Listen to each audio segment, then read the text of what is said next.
Dude, the weather is bumming me out. I don't want it to be raining. Yeah, it's pretty gloomy. Remember I last hope year when it... it's. No, go for it, Yeah. Sam. I was just gonna say, I hope it's like crappy the rest of the week, and then it's clean for this weekend. But Yeah, I I hope don't know. so too. Remember Oh, last year when it it says it's snowed in supposed to finals? rain over the weekend. Oh, that sucks. Yeah. Frick. This is the audio content that people need to hear right now is the Yes. weather forecast. There's no other way to hear it. Wait, Jackson, what were you gonna say about last year? Remember last year when it snowed during finals? Like on the Yeah. last day of school, like in Yeah. May, it snowed. It That was was like a such blizzard. garbage. I hated it. It was That so was annoying. bad. Yeah. Colorado summer, man. What are you gonna do about it? Live in it I guess so. and make snow angels and collect rain and get struck by lightning. Isn't collecting rain illegal? Yeah. That's Really? always oh yeah, like technically it's the government's water because it's gonna go into the storm sewers. Yeah, I think it's really dumb. It's so stupid. I don't understand why. It comes from the that's a thing. sky. I So thought once it hits the ground, is it fair game? Like, is it just like when it's in the air, it's the government's, or how does that work? I am not an expert on the laws of when is rain public domain and when is rain owned by the government. I mean, I feel like once it hits the ground, it soaks in and becomes the mole people's property. You're right. And then we So, gotta no. call Mr. Incredible. I don't know. What if the rain like lands on my property? Is it technically my rain? I mean, what if it so happens to land in my rain collector? Like, I just had it out. I don't know, man. Whose rain is it now? These are weird times that we live in where the government owns rain and the mole people own underground water. And These are confusing times. These are confusing times. We are the owners of the most incredible podcast in the history of audio podcasts ever. Let's roll the intro music here. Cargo Shorts Boys Podcast. Fun! It's the Cargo Shorts Boys Podcast. I was not aware of this. Is that a new little fun soundbite in there, Luke? It is, yeah. I made a little adjustment there. I like it. I think it sounds good. It's All right. more fun. It is more fun. All right. Welcome, friends, family, and random people on the internet to the Cargo Shorts Boys podcast. Today is Tuesday, May 12th, 2020. Happy National Limerick Day. My name is Jackson Rowell, and thank you for joining us. We've got a great show in store for you today. For your listening pleasure, we have This Week in the News, some finals hacks for the last week of the school year, a debate segment, and a Cats review. Before we get to all of that, let's introduce the rest of the boys. Joining me, as always, we have soft-spoken and smiling, curly-headed clown, terrific truck driver, and awarded Mr. Minnesota for 19 consecutive years, Samuel Ness. Thank you. My dad actually won Mr. Minnesota Teen when he was younger. I know, dude. It's my favorite piece of trivia about your dad. It's so great. That's so funny. All right, over there we have the man with the barely visible mustache, a man with abs that a washboard can only dream of, and a certifiable jingle genius, Sir Luke Arnold. Cheers, Internet. You didn't want to wait till after the podcast to eat lunch? Mm-mm. Okay, awesome. Luke, when did you get knighted? That was That's what I was thinking. that was my executive decision. Me and the Queen have been texting a little bit recently, and so I just figured, maybe I'd knight someone, maybe without her permission. I don't know. It's just like a fun little exercise in trust between me and her. So Yeah, we For couldn't sure. do it in person, just, because of the current situation, but I have the email, so we're good. All right, Oh, cool. that's good stuff. Yeah, Queen Lizzie's just trying to stay safe. Yeah, exactly. All right, up next, there's our incredible editor, the guy with the big guns, the lead singer of new band Obscure, and the winner of Smallest Hands on the Podcast competition, Joey Rasmussen. I have little hands. You sure do. Disproportionately small. Yes. All right. And finally, we've got Jack Casper, Sadly, Jack couldn't be here with us this week. Jack decided to take a trip to Argentina to investigate the disappearance of Rob Riggle from his home in New Hampshire. He was hired by an anonymous concerned citizen, but the pay was more than sufficient. Needless to say, Jack immediately packed his bags and got ready to take his flight. Unfortunately, the only pilot available on such short notice was a man whose pilot's license had been revoked just 2 weeks earlier for dropping a passenger out of a loop-de-loop. Jack, having no choice, still got on the plane. However, mere hours after takeoff, the plane's left wing clipped a flock of migrating doves, causing the unstable plane to careen downwards into Tijuana, Mexico. Jack was promptly arrested for traveling with copious amounts of duct tape, a contraband substance in Mexico, which he planned to use to subdue Mr. Riggle and bring him back to New Hampshire. He's currently in jail with a man who sold counterfeit Swiss watches. So hopefully Jack and his cellmate Eduardo will be on the show next week. But for this week, it's just the four of us. Oh, geez, what a situation. I just feel bad for him. Yeah. Is Rob Riggle still missing? As far as I know, he's still gone. I don't know if he's actually in Argentina or not. Jack could have been following a false lead. But to the best of my knowledge, Mr. Riggle is still missing, which is not a good spot to be in if you're an American citizen who loves Rob Riggle. I mean, what American citizen doesn't love Rob Riggle? I mean, that's very true. That's very true. It seems almost ridiculous that Jack would be going down to Argentina to do that, but it's absolutely 100% factual, and I can't make this stuff up. Like how many You really can't. How many times have we lied to you guys in the course of this podcast? Like probably not even once. Mm-hmm. So yeah. All right, so before we get into our segments and anything else last week, we just want to say a big thank you to everyone who emailed and texted us about the prom king debate from last week. That was a great audience interaction where we got to hear from a lot of our listeners, which was a ton of fun. So, according to our audience, the 2020 Lutheran High School prom king is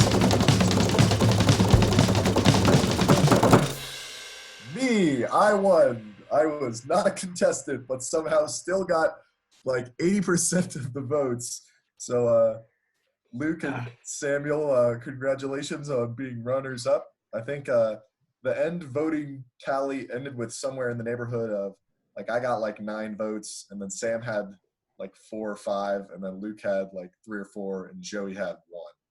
So, yeah, I don't know what was unclear about the segment last week. We only provided 2 contestants, but I mean, the audience has spoken. So, I mean, shout out to the Southeast Christian School 7th and 8th graders for chiming in. Like, the people have spoken.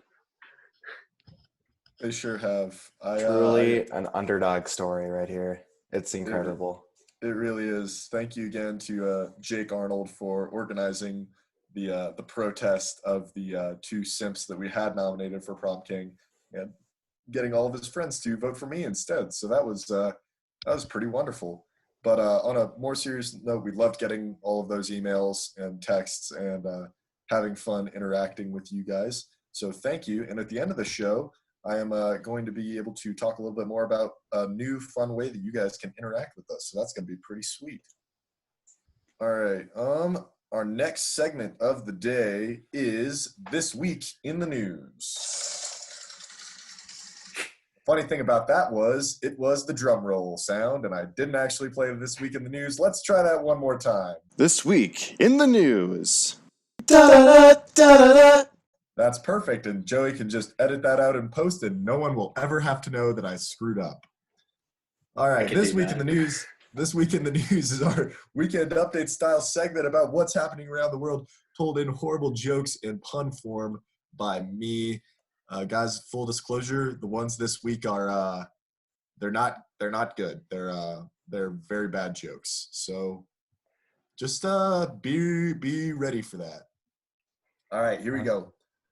Police officers in the Netherlands went searching for a camel after an anonymous tip came in, and they instead found an emu. This led to the arrest of the tipster, who was clearly on drugs if he found a way to mistake a camel for an emu. Dude, I really want to ride an emu. I think that's I think every American has two dreams, which one, of course, would be to meet Rob Riggle, and the second of which being ride on the back of an emu. Yeah. I think those are pretty universal things. Like, I know they have ostrich races, but I'm pretty sure emus are bigger than ostriches. So, like, the raw power that would be behind it, I think would be unstoppable. Emus and ostriches are weird, man. Yeah. It's like a big ball of feather, a tube for a neck, and then a little head with a big beak. Like something like a middle schooler created for a science fair project, and was like, all right, this is now my ostrich. And emu.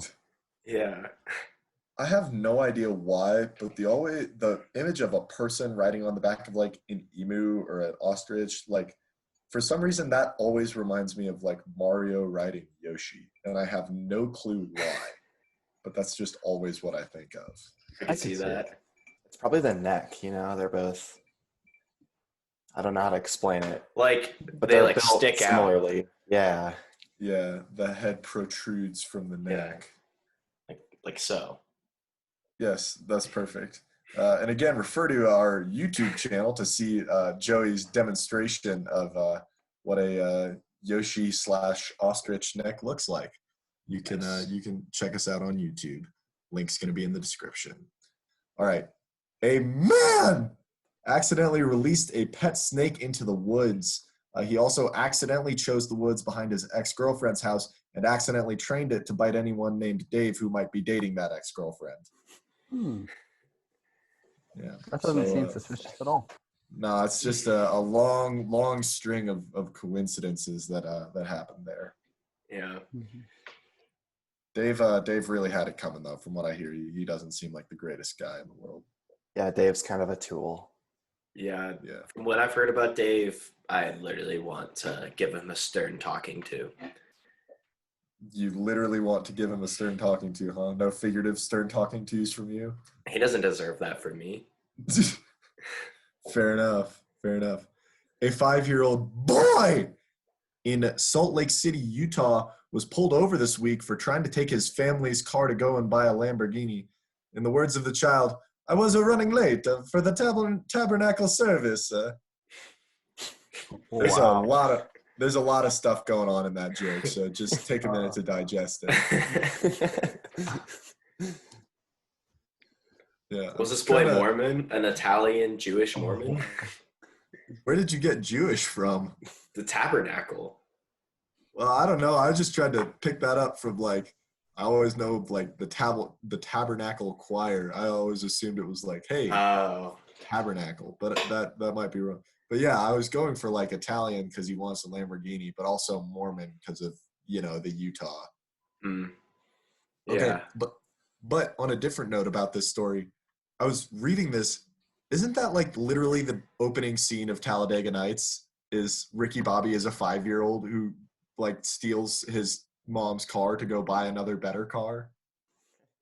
Yes.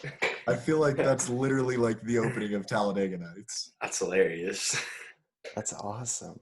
I want to go fast, baby. There is a lot to digest in that story. There's so much going on there. And that was the joke that I chose to make, was that ridiculously stupid thing that I just said.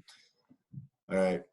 A Canadian man was forgiven of court of his $500,000 debt that he lost in a game of rock, paper, scissors. That judge saved him a lot of paper, which does not rock for the guy who was about to get the money. Ooh. Scissors. Okay. Scissors. Classic little rock, paper, scissors joke for you. I wonder if Michael Jordan played rock, paper, scissors, if it was like for thousands of dollars. It might have been. Sam and Luke, I know Joey is. Are you guys watching that Last Dance series on ESPN about Michael Jordan? I should be, but I'm not. I don't know why I'm not. Yeah. Yeah. They go into his gambling stuff a little bit, and it is extensive. Yeah. He would just be like playing like cards in the back of the team bus for like thousands of dollars while everyone else is up playing Go Fish for like $5. Mm-hmm. I like to play Go As you Fish for do. Goldfish. How would you bet on Go Fish? If I have to fish, you owe me $8,000. If I don't have to go fish, you owe me $8,000. Okay. I think I think if we can get that in writing, we can sell that to like a Hasbro or something like that, and we can put that on shelves and get a lot of money off the royalties on that. So good work, Joey. Yeah, Proud of I you, man. think maybe now that I've just realized how innovative this idea is, my new dream, other than meeting Rob Riggle, is to Go Fish into the casinos. I think that would be great. I think if you went into I'm imagining Casino Royale, but if they were just playing Go Fish the entire time, and I think that would Yes. honestly be a way better movie. Yes, that would be way better. Or The House with Will Ferrell and Amy Poehler, but it's just Go Fish. That movie was incredibly disappointing. It was. Alrighty.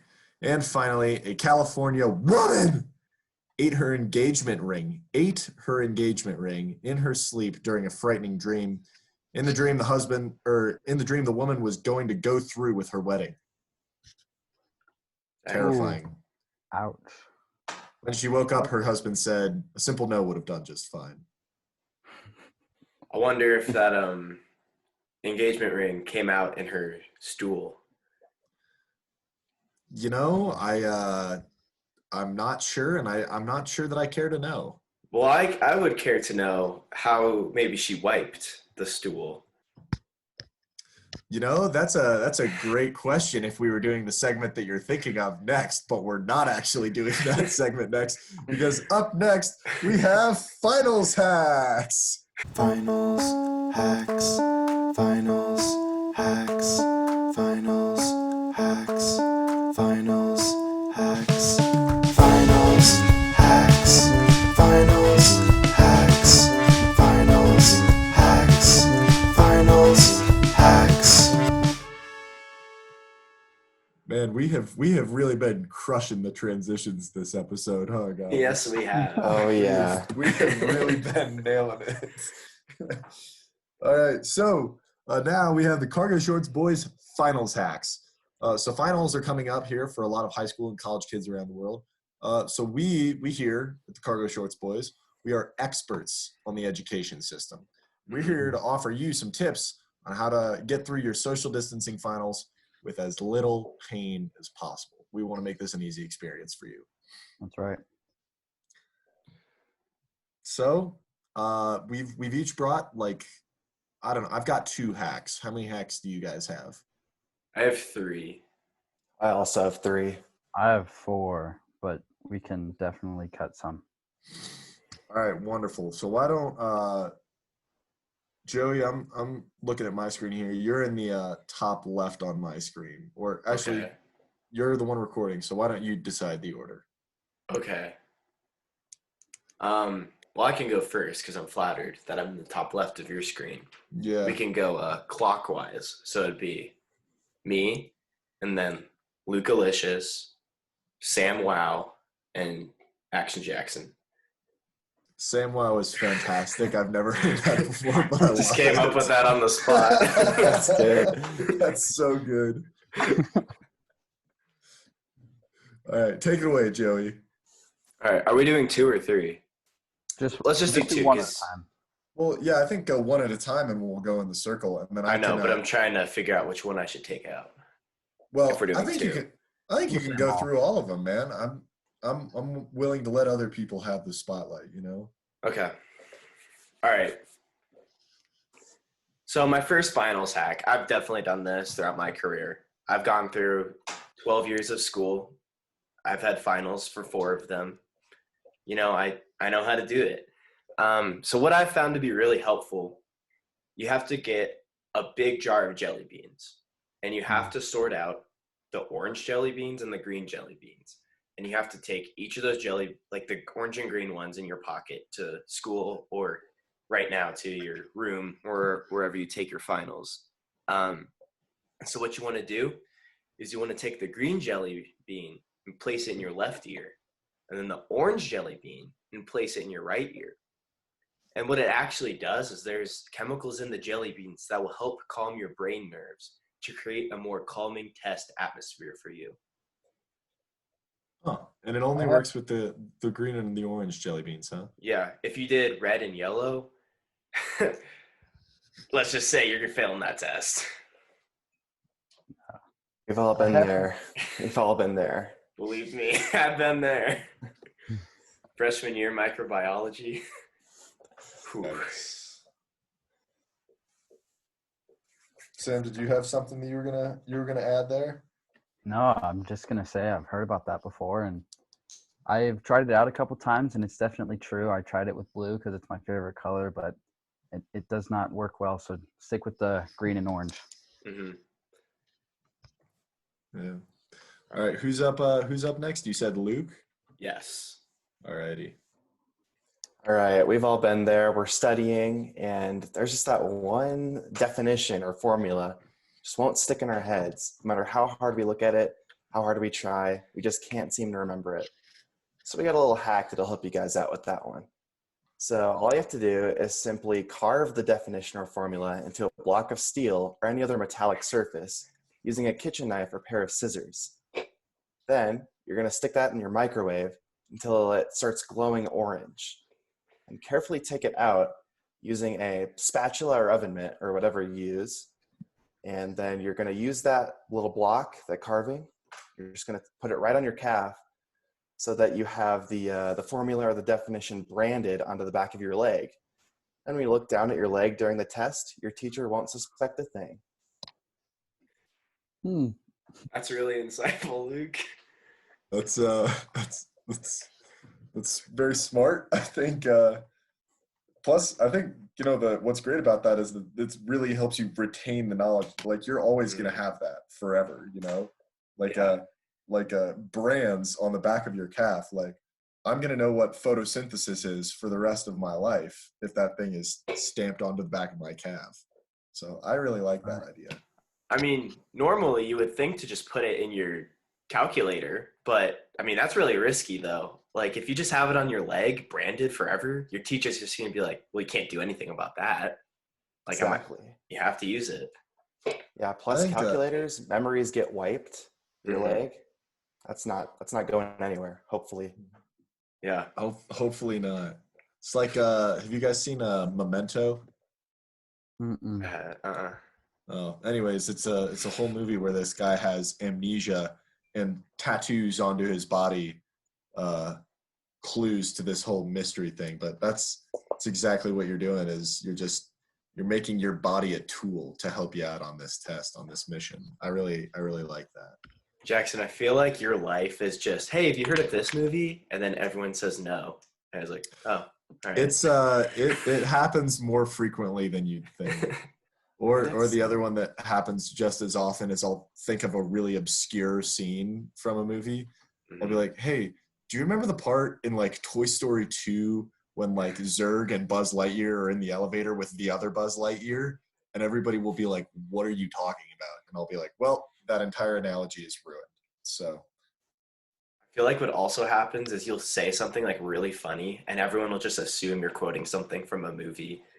Dude, that is my pet peeve is because I watch a lot of movies and I quote a lot of movies. So I'll say something that is like legitimately funny and everybody's like, oh, so what's that one from? And I'm like, guys, come on now. You wouldn't know it from listening to This Week in the News, but I am a funny person. Oh, Jackson, come on. You make good jokes. Oh, thanks, buddy. Thank you. Am I up next or is Samuel? It's Samuel. I'm up next. Sam Wow.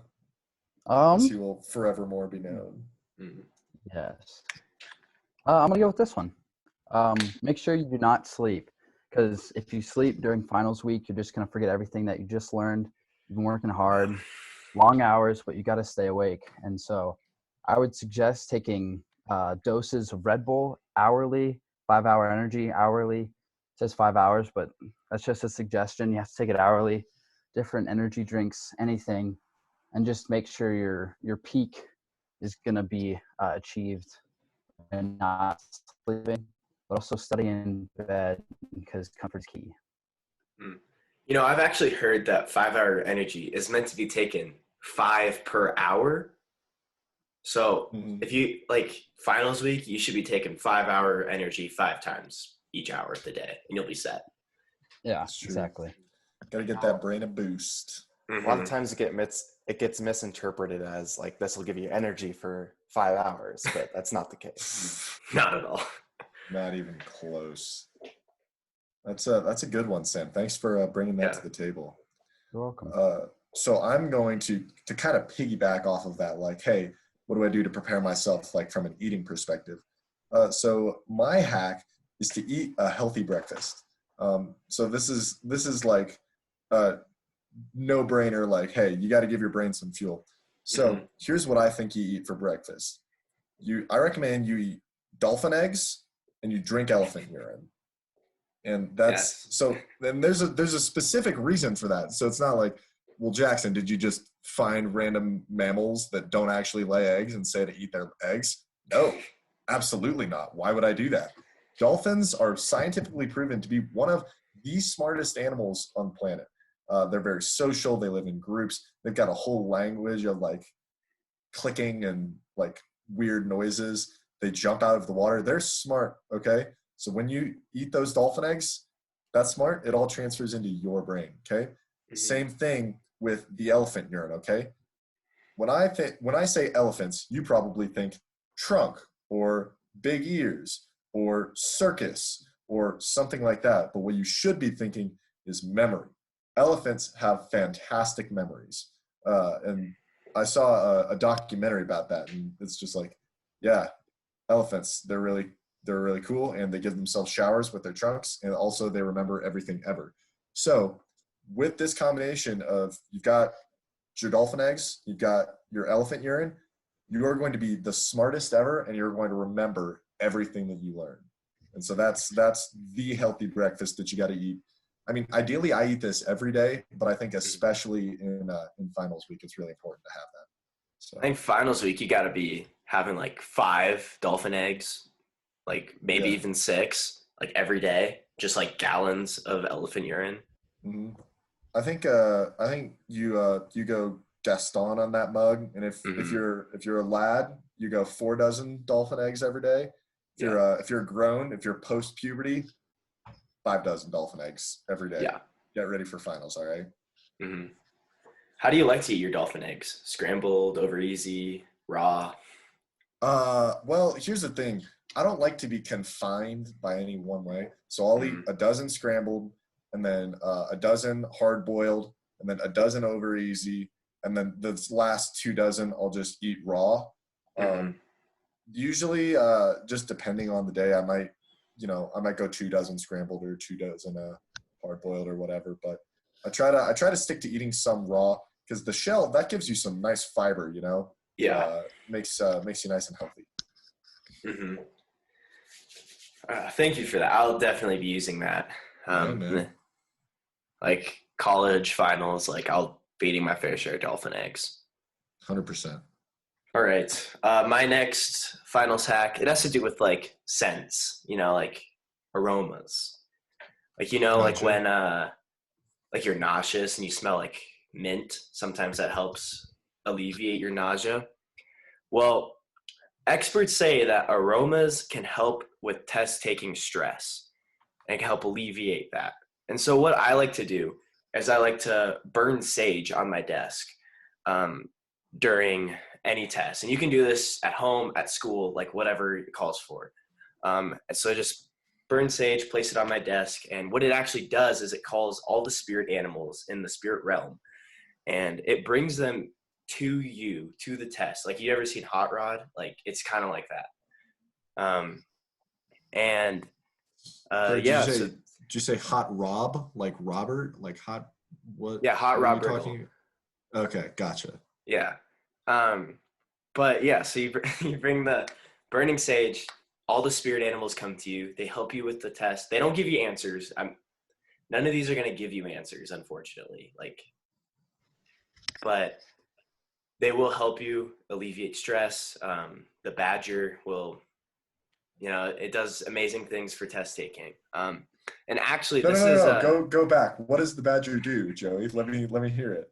the spirit of the badger, it sits on your left shoulder, never your right shoulder. It's a left-handed creature, and it will, like kind of stroke the back of your neck and just help you calm down and help you not be as stressed. Because when you're taking your physics final and you don't remember any of your equations because you forgot to brand them on your calf, you're getting stressed out, and that badger, he'll just be stroking you. And sometimes he bites you, but it's just to get a little pep in your step.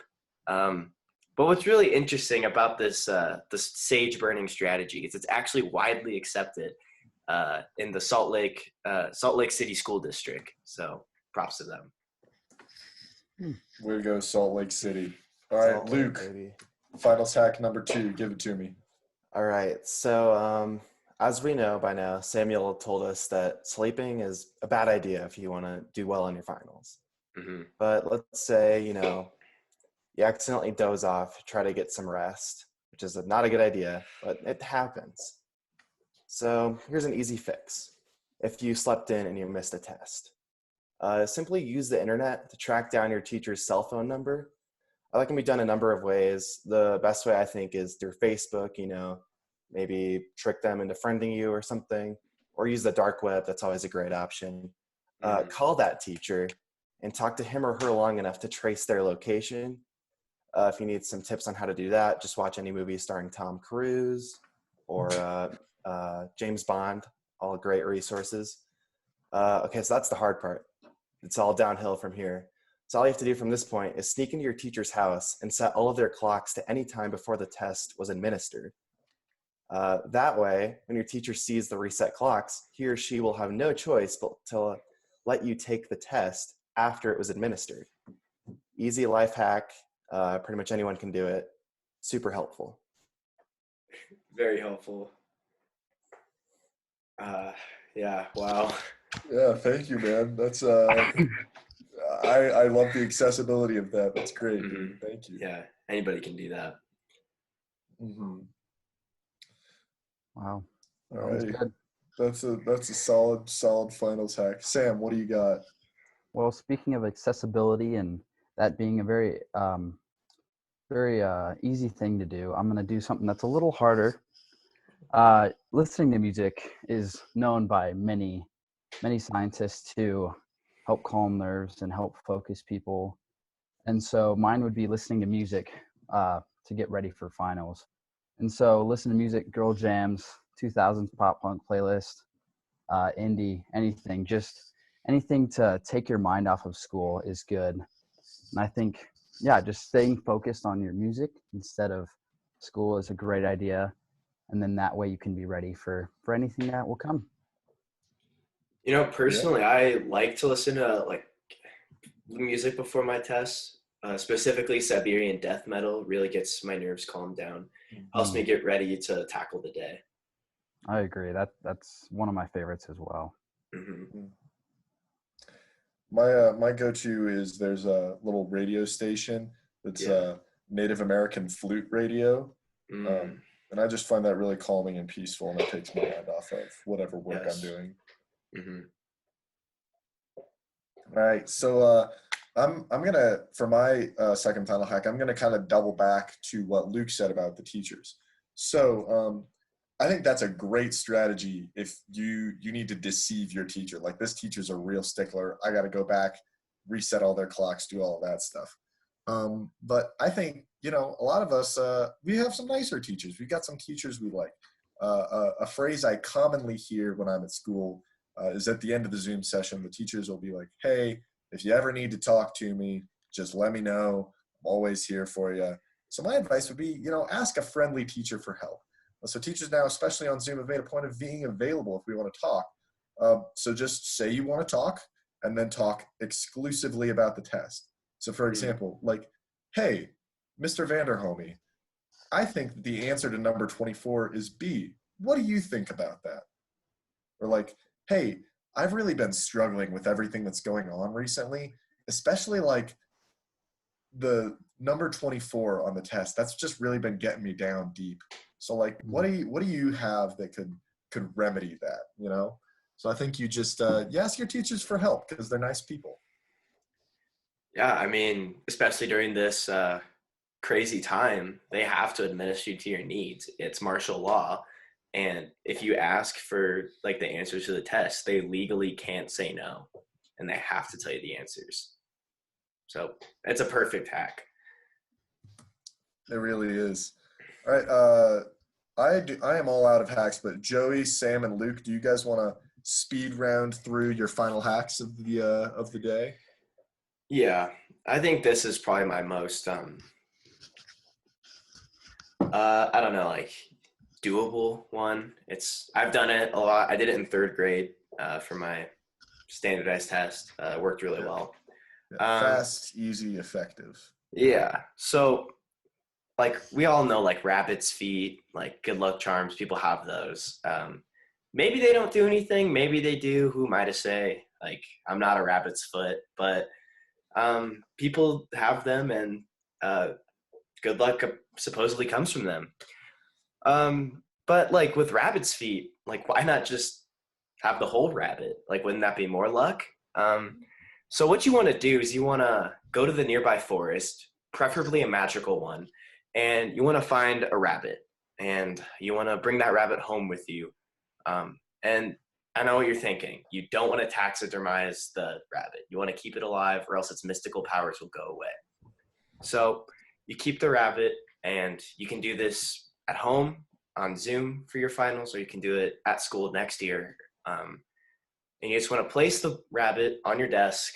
And what you want to do is you want to pet it periodically throughout the test. Whenever you don't know what the answer is, you pet the rabbit, and the answer will make itself clear to you. Or if you get stressed, pet the rabbit, everything will be fine. And once you're done with the test, what you want to do is release it back into the wild or into the sea. They're mystical. They can swim too. Or you can give it to your principal for safekeeping. That's what I did in 3rd grade. And little Jimmy's doing great now. All right, man. I'm glad to hear that Jimmy's doing all right and that he's able to help out. Mm-hmm. Luke, what do you got? All right. So my hack, my last one, is for those of us that just can't take any chances. We got the jelly beans already. We got the 5-hour energies, but it's just too risky. We have to be 100% sure that we're going to pass. So if you're on the verge of failing a class, it's no problem. All you have to do is acquire a time machine to travel back to 700 AD. So then you'll use Google Translate to convince the scholars of that era to fundamentally alter the Arabic numeral system. How you change the foundation of modern mathematics is completely up to you, so be creative. Once you travel back to today, the way humanity sees numbers will be completely different. So that 61% in chemistry might not look that bad anymore. Wow. I've never heard that one before, but that is amazing. That's fast, easy, and effective. I might have to try that for anatomy this year. Yeah. Yeah. Speaking of like making sure you wanna pass, I think this is something that we all do, and it's very effective. It's the last minute cram. So last minute cram, you got like a day, couple hours, minutes till your class is about to start. You got 30 minutes, say. Just make sure you finish your Netflix shows in time for finals. You want to make sure those are done. Study after, even if it's after the finals, doesn't matter. At least your Netflix shows are done, and that's all that matters. Yeah. I mean, I generally watch at least 3 entire Netflix shows before each final. It doesn't make a lot of sense, but I have like 3 TVs going at once, and I have the shows sped up so they will all be completed in the allotted time. Really helps me study, really helps me get ready for my tests. Yeah, it's a very important thing. I think you don't want to go into tests with having other stuff on your mind, like like if there's a will they won't they plot, you're gonna be writing an essay and just write will they won't they over and over again. That's not what you want. You got to finish those shows I think I couldn't agree more with you, Sam. That's a great idea, man. Thank you. All right. Well, so those are proven facts that we just talked about there. But now we want to talk about some of our opinions in the debate segment. The Phantom Menace is without a doubt the best Star Wars. Kiwis are not gross. The Bachelor is quality television. Debate. All right. Our next segment is the debate. Today's debate is very topical and relevant. Toilet paper has been flying off the shelves at supermarkets ever since the beginning of the coronavirus pandemic. So the question then becomes, with all of the toilet paper that I've stockpiled, what do I do? How do I use this precious resource? It is the age-old question of fold or crumple into a ball before using this toilet paper. So on the side of fold, we have two folders on the show, Luke and Joey, and Samuel and I are pro crumple. So gentlemen, the debate starts now. Joey and Luke, why don't you guys give an opening statement? Yeah, I can start. Folding is classy. If you're a crumpler, you are a primitive being. If you're crumpling, you risk the run of breaking through with your fingers, and nobody wants to go through that. When you fold, you have more thickness to it. If you crumple, it's thin. That's really risky. I completely disagree with that topic. That little tidbit, I don't even know what that was. That was straight trash. To have the amount of toilet paper folded together so your fingers will not go through is absurd. Like, who uses that much toilet paper in one wipe? Like, that's like you're using more toilet paper to do that instead of crumpling. Crumpling uses less toilet paper. You can have your toilet paper for longer because it doesn't take as many sheets to fold. It just takes too much time to make it look nice. And I think when you're going to the bathroom, it is a sacred place, but you are on the toilet and then you do your stuff, and then once you're done, get out. And folding takes too long and too much toilet paper. To quote the great Rob Riggle, when you go out there to do comedy, you feel like you're doing a battle with the audience a lot of the time.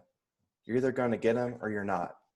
That doesn't have to do with anything, but I couldn't stop thinking about Rob Riggle.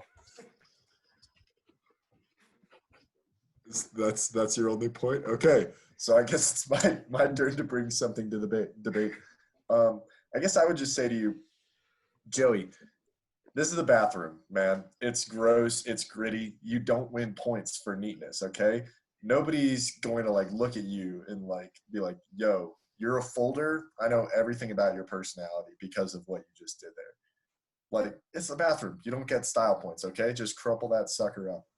Also, what's great about the crumple is that you get more surface area, okay?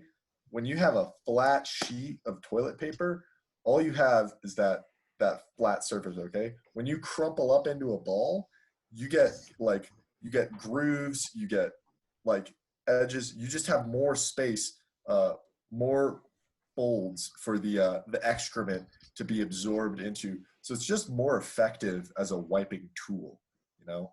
It's got more space, so that means it has more cleaning capacity. All right. To quote the great Rob Riggle, when I approach villains, unless it's a drama, I'm a comedian. So I approach most things from a comedic point of view. Folding is the future. If you are crumpling, you get ridges, but I just don't understand how that would make it better. Because if you fold, you literally have maybe the same amount of surface area. We might be giving up a little bit, but it provides more cushion. It provides a safety net. Have you ever had your fingers break through? It is a Never tragic once. event. I used to be a crumpler. Sorry, this is hard. I used to be a crumpler back in my days in Botswana. Those were dark times. One time, my fingers broke through. I've talked about this before. It was the worst time of my life. All thanks to crumpling. From that point on, I'm a folder, and I have never been happier. Okay. So I would just like to say, if you're, I think it comes down to a matter of control, okay? Like, if you're breaking through, then you are not crumpling effectively, okay? Because what it does is the crumple maximizes the amount of space that is folded onto each other, right? So I can crumple up into a ball, and I can have like more protection than if I had just taken and folded like that. All right. It's just all about, hey, am I going to be a man and am I going to grip like there's no tomorrow? And am I just going to be in control of my body? Or am I just going to be sliding and breaking through? Like, that's user error, frankly, if you're crumpling and breaking through. And, I feel like, honestly, that's your problem. It's not the problem of the crumpling toilet paper. Listen, as we all know, Rob Riggle played O'Hare in the 2012 hit film The Lorax. Furthermore, when you crumple, it's awkward. No one wants to deal with that on their hands, dude. It's just a big, weird ball. It's unpredictable. No one knows what to do with it. Or if you fold, you have a nice, compact sheet that can get to those hard-to-get places, and it's just more enjoyable for the user. Couldn't agree more. Well, let me just say, to quote the great Rob Riggle, I think audiences can relate to the guys I'm playing, those large and in charge idiots. Or maybe I just make them feel better about who they are or who they're dating. So I would think that, I don't know, I wasn't even listening to your thing, but because it doesn't matter. But ridges, when you crumple the toilet paper, the ridges get everything. When you're folding it, there's less toilet paper between your hand and the gunk, and you want to keep that nasty stuff away from your hands. And when you crumple, it cleans everything. When you're flat, little, nice, whatever that thing's called, and you have that nice thing, it just smears all over, and nobody wants to smear you. Yeah. Yeah, I think that crumpling is the best place to go because nobody wants to smear all over the booty. Look, we all know Rob Riggle had 9 years of service in the U.S. military. But here's the thing about crumpling and folding. Crumpling is a thing of the past. When humans became more aware of what they were doing, I don't want to say evolving because that's not where my beliefs lie, but as they became maybe more civilized, crumpling became a thing of the past. Sure, cavemans may have crumpled. They're cavemen. What do you expect them to do? They don't know like what folding is yet.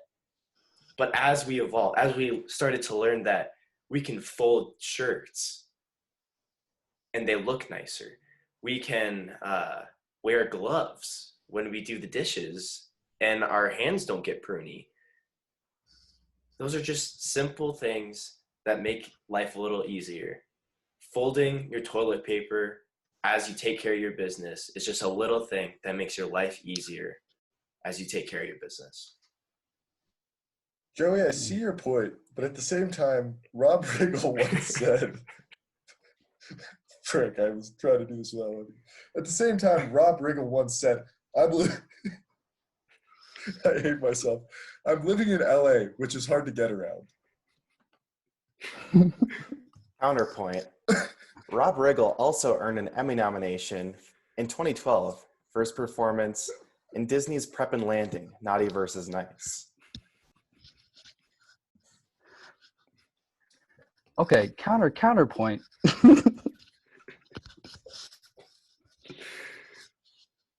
Go ahead. I'm waiting. Um,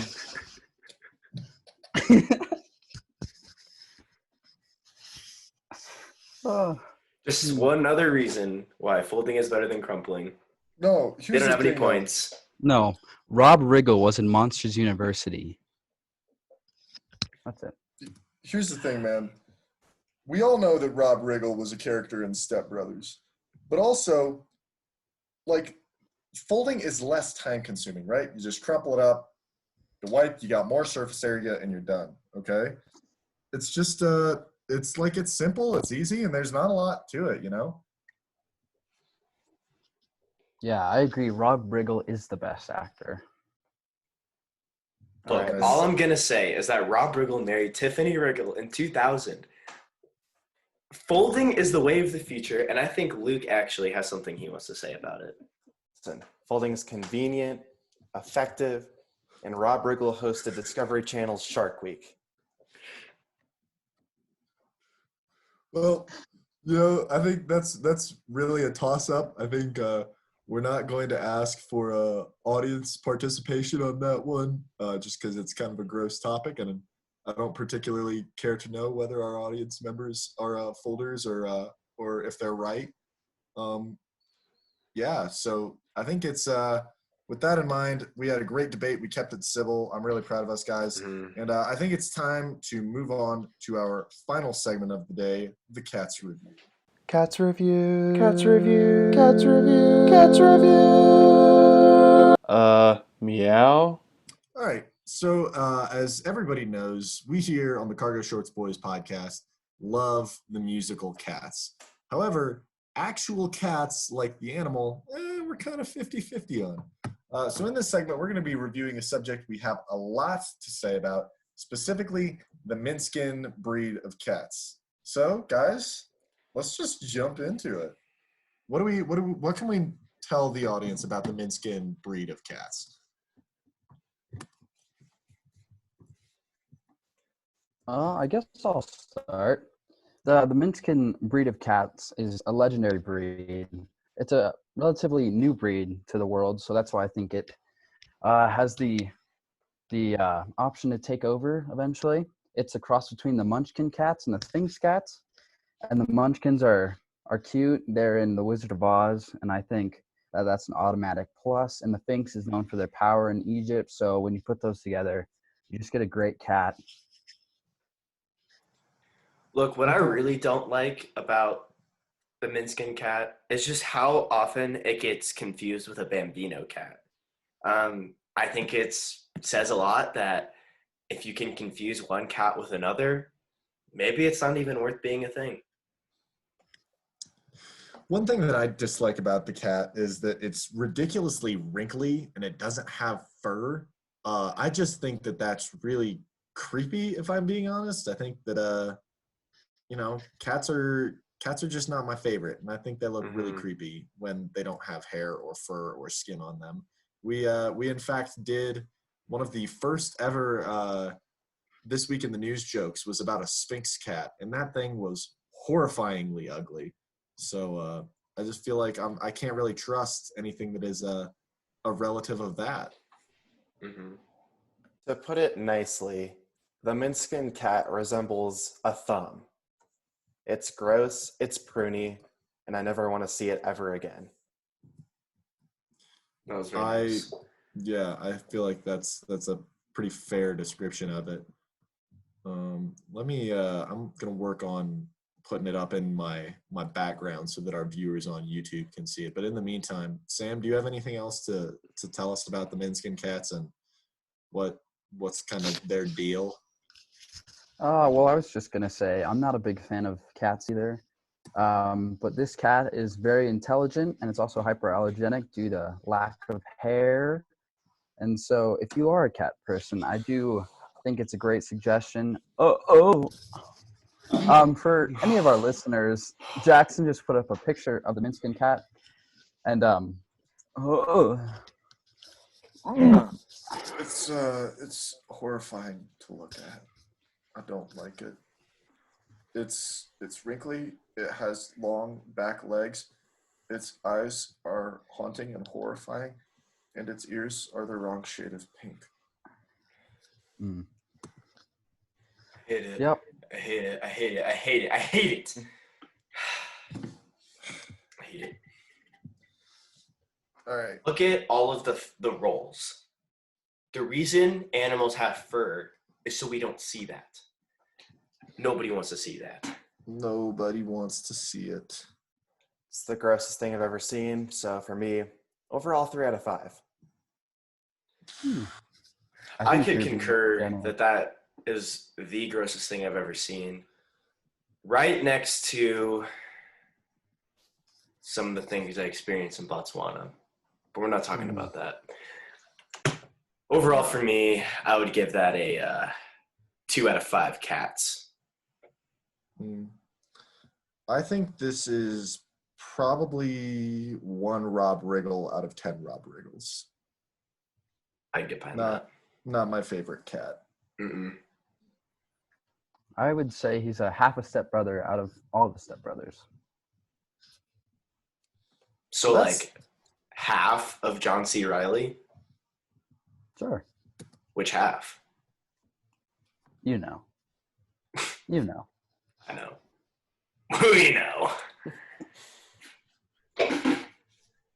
All right, so that's gonna pretty much wrap it up for today. Just minskin cats they're not good animals, you know. So that's it for today's show. That's it for today's show. Just a couple final reminders. Remember to subscribe on whatever medium you listen to, whether that's Apple Podcasts, Spotify, or any other podcast app. You can check out our YouTube channel, seeing any visual content you may have missed from today's episode, like all of us trying not to bust a gut and the minskin cat. And remember to subscribe while you're there on YouTube. Also, Joey, tell them about our new frontier into the internet. Yes, as many of you know, there's an app that has surfaced in the app world known as Instagram. We are going on Instagram as our handle is at Cargo Shorts Boys. We'll be posting updates when we're posting, and you can find all of our contact info and where to listen on our Instagram page. Yeah, so please follow us on Instagram. And did we ever decide on what we were doing for our giveaway for our first Instagram follower? I think a picture of Rob Riggle signed by all of us. Okay, that makes sense. We can make that work. Yeah, so first to subscribe to our Instagram, you'll have a big surprise coming. Instagram, YouTube, listen to us, subscribe to us. If you want to reach out to us, chances are you have at least one of our phone numbers, but a lot of you last week didn't. So please email us at thecargoshortsboys@gmail.com. Thank you so much for listening, everybody. Until next time, we are the Cargo Shorts Boys. Stay classy, internets. Cargo Shorts Boys Podcast. Fun! It's the Cargo Shorts Boys Podcast.